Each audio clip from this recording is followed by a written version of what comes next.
Ishan Kisan is back. তো ঈশান কিষান এবং ভারতীয় ক্রিকেট সমর্থকদের জন্য একটি সুখবর যে ঈশান কিষান আবারও কামব্যাক করতে চলেছে, কিন্তু ইন্টারন্যাশনাল ক্রিকেটে নয়, ডোমেস্টিক ক্রিকেটে।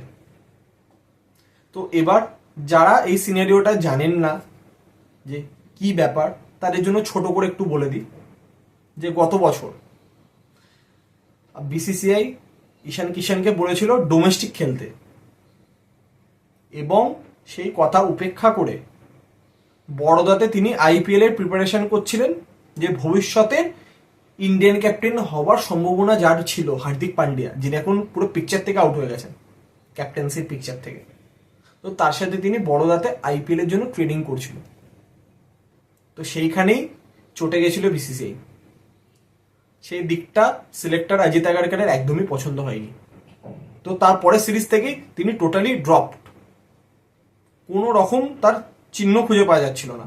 ইভেন সেন্ট্রাল কন্ট্রাক্ট থেকেও তাকে বাদ দিয়ে দেওয়া হয়েছিল। তো বিসিসিআইয়ের একটাই কথা ছিল, ডোমেস্টিক খেলো তারপর আসো। একদম সঠিক সিদ্ধান্ত। ক্রিকেটের ঊর্ধ্বে তো কেউ না, তার আন্ডারে সবাই, তো ডোমেস্টিক খেলতেই হবে। তো সেই জায়গাতে এতদিন পর তিনি ডোমেস্টিক খেলবেন। তো আগামী মাস থেকে, সেপ্টেম্বর থেকে যে ডোমেস্টিক সিজন শুরু হচ্ছে দিলীপ ট্রফি দিয়ে, তো সেখানে তিনি ঝাড়খণ্ডের হয়ে খেলবেন।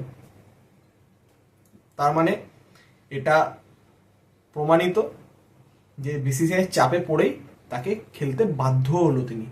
কারণ তিনি যদি ডোমেস্টিক না খেলেন তাহলে তার কেরিয়ারই এইভাবে শেষ হয়ে যাবে, কিন্তু তিনি জাতীয় দলে সুযোগ পাবেন না। এবং এখন তো গৌতম গম্ভীর,